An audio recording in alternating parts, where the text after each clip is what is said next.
Assalamualaikum warahmatullahi wabarakatuh.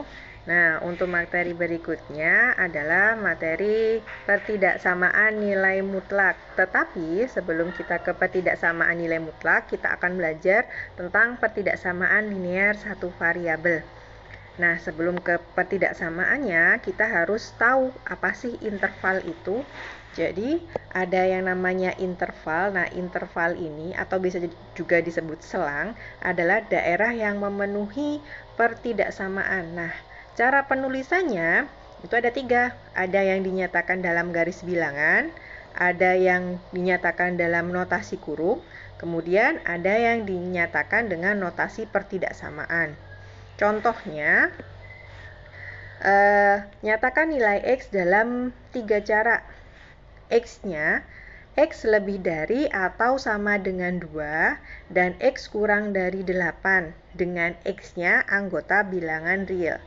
Yang pertama, ketika kita menggambarkan dengan garis bilangan.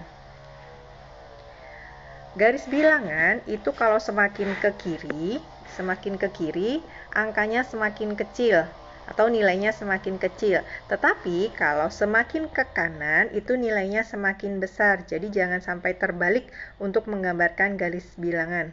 Kemudian kita lihat yang diminta soal X lebih dari atau sama dengan 2. Berarti nilai X-nya adalah contohnya 3, 4, 5. Berarti kalau digambarkan yang pertama kamu letakkan dulu angka 2, kemudian yang diminta X lebih dari atau sama dengan 2. Berarti kan yang diminta 3, contohnya 4, 5. Berarti dari 2 ini dia ke kanan arahnya.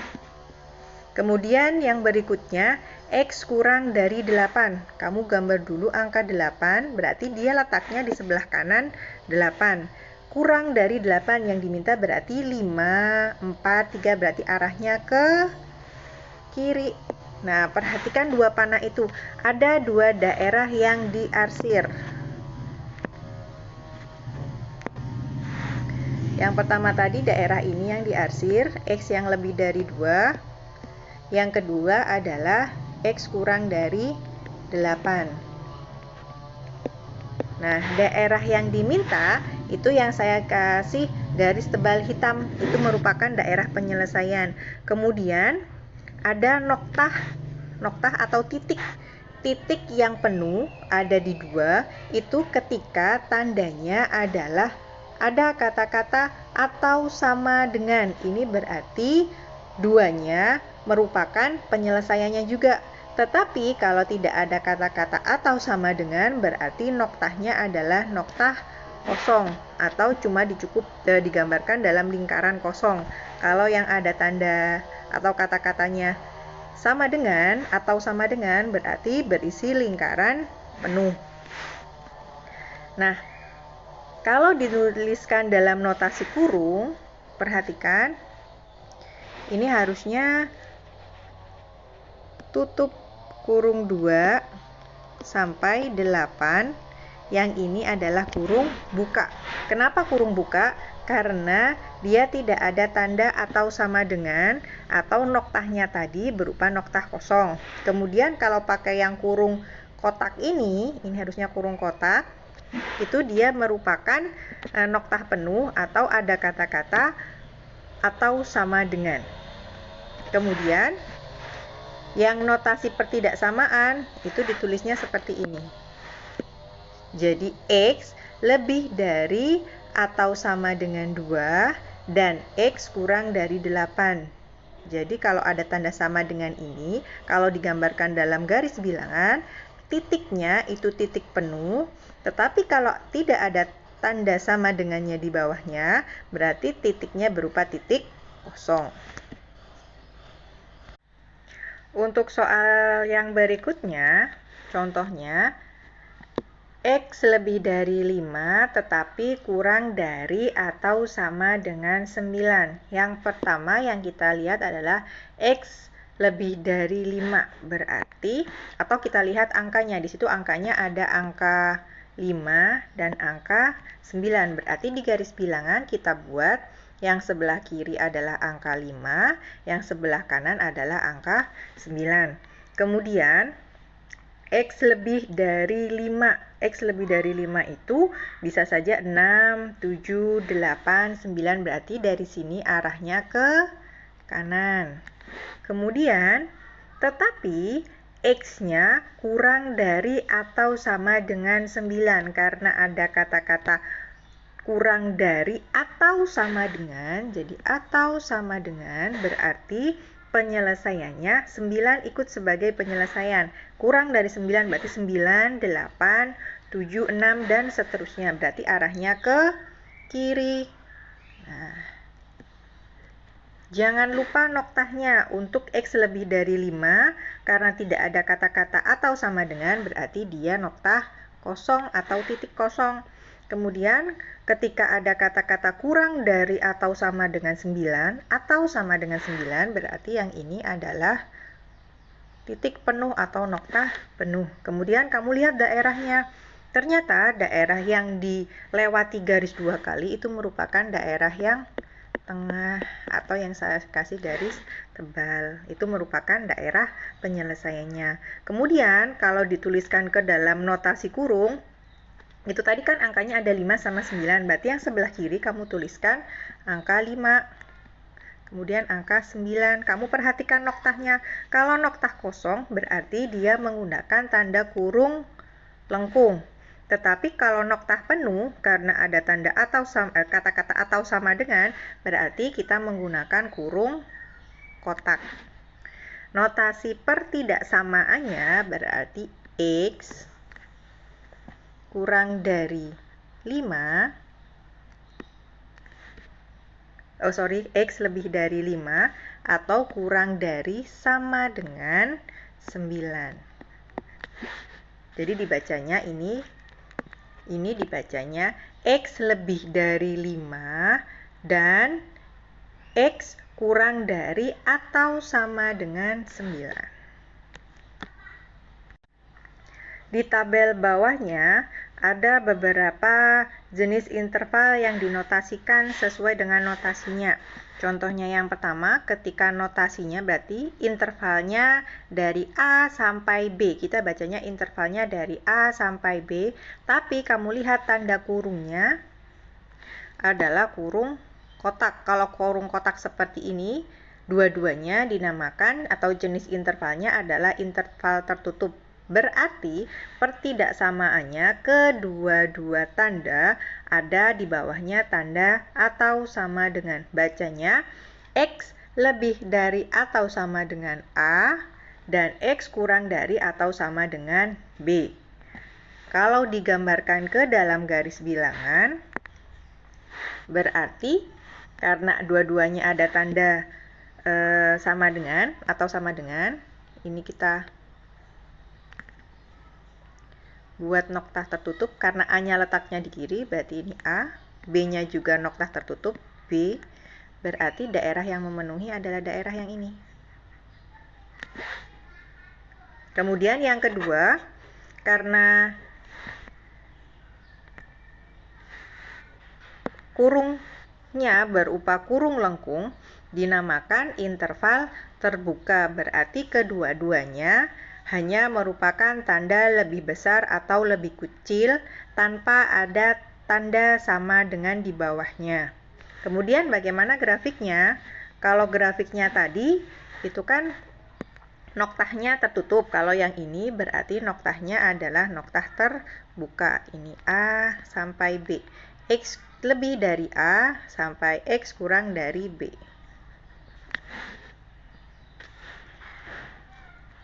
Begitu juga yang bawah. Kalau yang bawah ada setengah terbuka, ada setengah tertutup. Kalian lihat saja, berarti salah satu kurungnya atau salah satu tandanya berarti satu mengandung tanda sama dengan, yang lain tidak. Kalau digambarkan ke dalam garis bilangan, berarti notanya satu berbentuk terbuka, satu noktah penuh, satunya lagi noktah kosong. Kemudian yang ini ada tanda tak hingga. ada tanda tak hingga, itu berarti X lebih dari atau sama dengan A. Berarti grafiknya kita bikin tanda A. Karena ada tanda sama dengan, berarti noktahnya adalah nokta penuh. Ini A misalnya. X lebih dari A berarti dia arahnya ke kanan karena lebih besar. Berarti ini tandanya seperti ini. Ini daerah penyelesaiannya. Karena tidak ada dua angka, berarti penyelesaiannya tak hingga. X lebih besar dari A. Misalnya saja saya punya X lebih besar atau sama dengan 8. Berarti X-nya berapa kalau dituliskan ke dalam angka? Bisa saja X-nya itu dimulai karena ada tanda sama dengan yang di bawah ini. Berarti 8-nya ikut ke dalam penyelesaian. 8, 9, 10, dan seterusnya sampai tak hingga nilainya. Kemudian ada yang dinamakan interval terbuka ketika tidak ada tanda sama dengan sama sekali. Jadi X kurang dari B. Berarti grafik pertidaksamaannya bagaimana? Grafik pertidaksamaannya karena dia kurang dari B, berarti kita buat dulu B itu sebuah angka ya. Oh sorry, ini bukan nokta penuh tetapi nokta kosong. Karena tidak ada tanda sama dengan. Karena yang diminta kurang dari berarti arahnya ke kiri. Cukup seperti ini. Kalau misalnya yang diminta X lebih besar dari 8 atau X lebih besar dari B, bagaimana Bu? Berarti arahnya ke kanan. Berikutnya ketika ada X kurang dari A atau X lebih besar dari B. Berarti ada dua bilangan, tetapi yang diarsir bukan hanya satu daerah. Kalau tadi kan menghasilkan satu daerah yang dilewati oleh dua garis. Kalau bentuknya seperti ini, berarti kita buat dulu. Karena tidak ada tanda sama dengan, berarti noktahnya nokta kosong. Ini A, ini B. X kurang dari A. Karena kurang dari, berarti arahnya ke kiri. Ini daerah arsirannya. Kemudian X lebih besar dari B. Berarti arahnya ke kanan. Berarti ini daerah arsirannya. Jadi bentuknya adalah dua daerah terpisah. Kalau tadi kan ada cuma satu daerah yang dilewati kedua garis atau anak panah. Kemudian kalau yang bawah, contohnya misalnya saya kasih sebuah bilangan. X kurang dari atau sama dengan 2. Atau X lebih besar dari sama dengan 4 misalnya. Berarti kita bikin garis bilangan. Kemudian perhatikan karena di situ ada tanda sama dengannya ini, berarti noktahnya adalah nokta penuh. Ini 2. Ini 4. X kurang dari atau sama dengan 2, berarti berapa bilangannya? Bisa 1, 0, setengah, min 1 setengah. Berarti arahnya ke kiri. Ini daerah penyelesaiannya. X lebih besar atau sama dengan 4, berarti contohnya 5, 6, 4 setengah ketika X-nya adalah bilangan real. Berarti arahnya ke kanan. Berarti daerahnya terpisah. Kita langsung ke materi pertidaksamaan linear. Pertidaksamaan linear itu adalah pertidaksamaan yang memuat variabel atau peubah dengan pangkat tertingginya 1. Jadi X atau Y-nya itu pangkatnya hanya 1.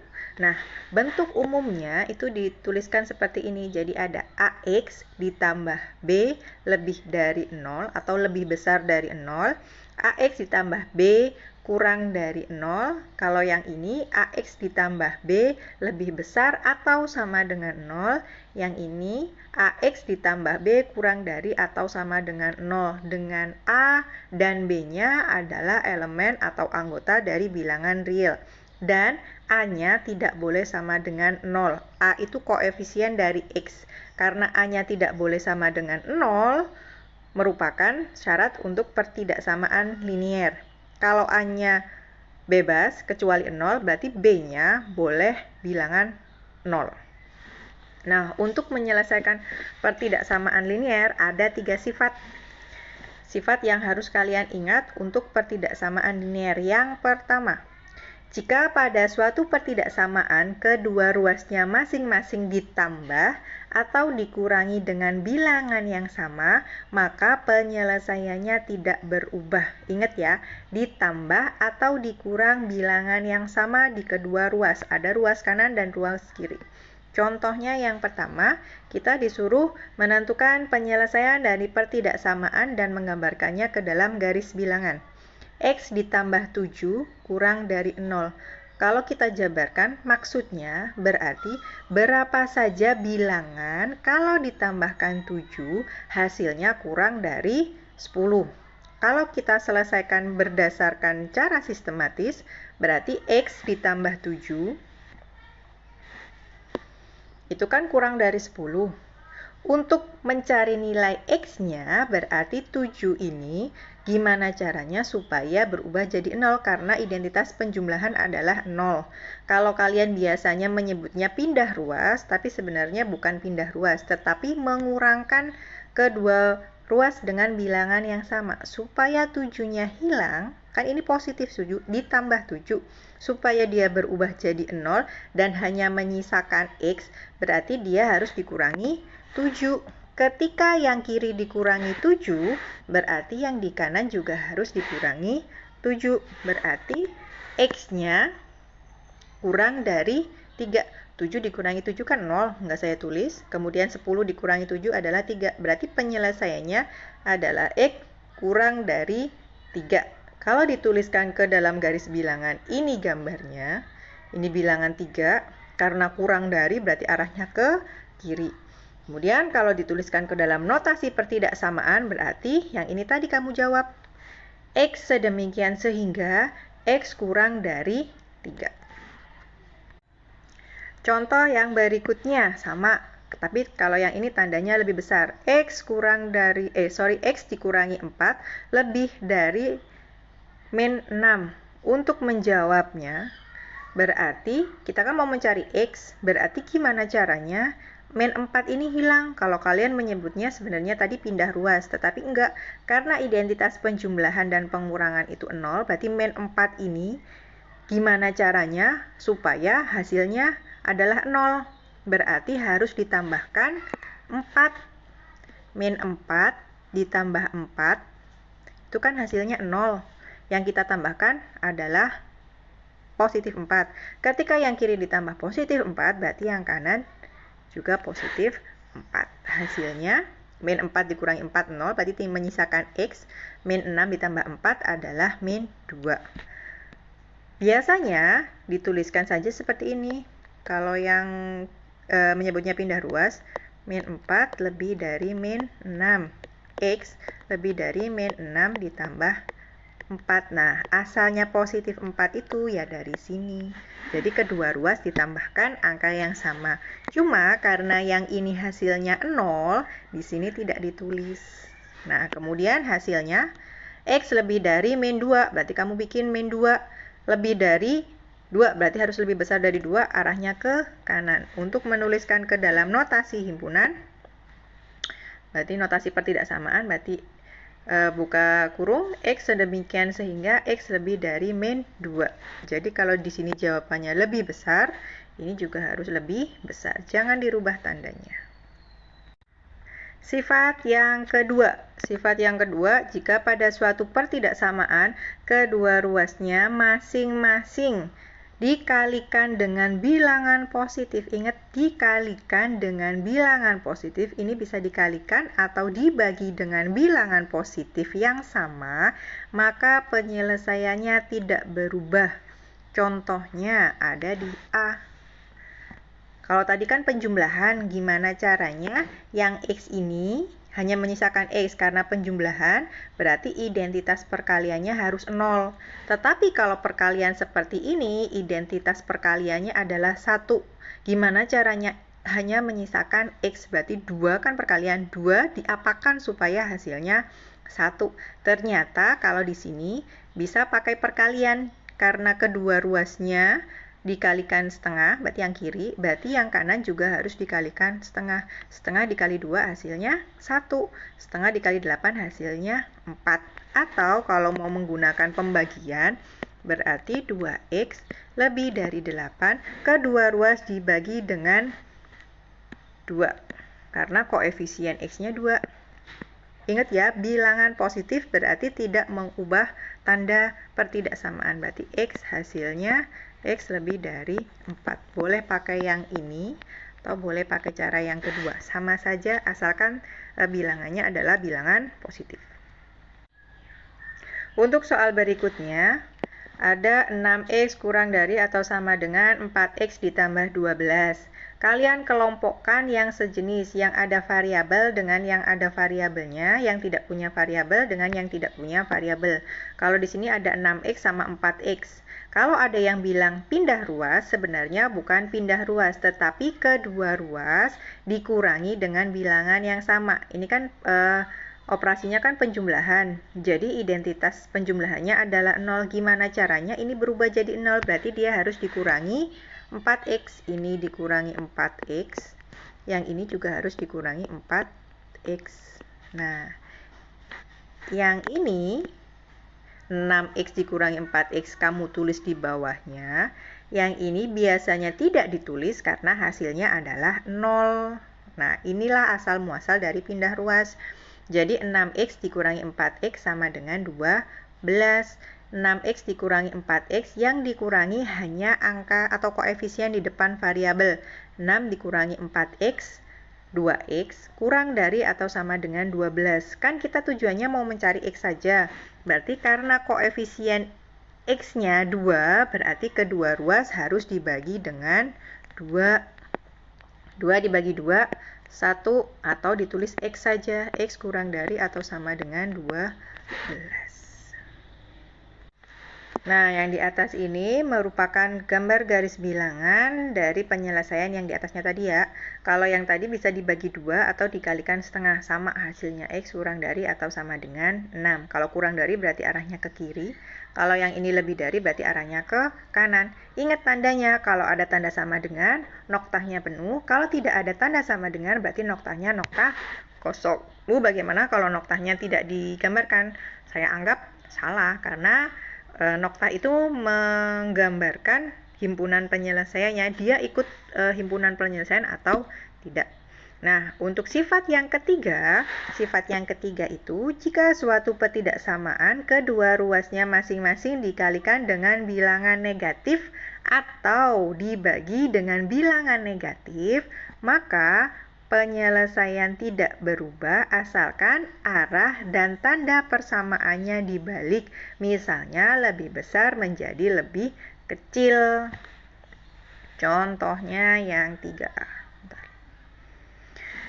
Ada 3X dikurangi 12 kurang dari 5 ditambah 6X. Nah, kemudian kita kelompokkan yang sejenis, berarti yang variabel dengan variabel, yang tidak ada angka dengan tidak ada angka. Kalau dituliskan secara detail, berarti sebenarnya bukan pindah ruas ya, berarti yang ini itu dikurangi 6X, yang ini juga dikurangi 6X. Ini yang ditulis. Yang ini ditambah 12, ini juga harus ditambah 12. Nah, yang ini tidak ditulis di bawahnya karena hasilnya juga sudah 0. Langsung ditulis 5 ditambah 12. Yang ini 12 ditambah 12 ini tidak ditulis karena hasilnya sudah 0. Yang ditulis cukup 3X dikurangi 6X. Kalau sudah seperti ini, kita hitung. 3X dikurangi 6X hasilnya min 3X kurang dari 17. Nah, supaya kita mau mencari X, itu kita kalikan min 3-nya, supaya jadi 1 kan, berarti kita kalikan dengan min 1/3. Karena kita mengalikannya dengan bilangan negatif, tandanya yang awal itu kurang dari, berubah menjadi lebih dari. Atau biasanya kita pakai pembagian, kalau itu kan perkalian ya, jadi kedua ruas dikalikan dengan negatif 1/3. Kalau yang ini,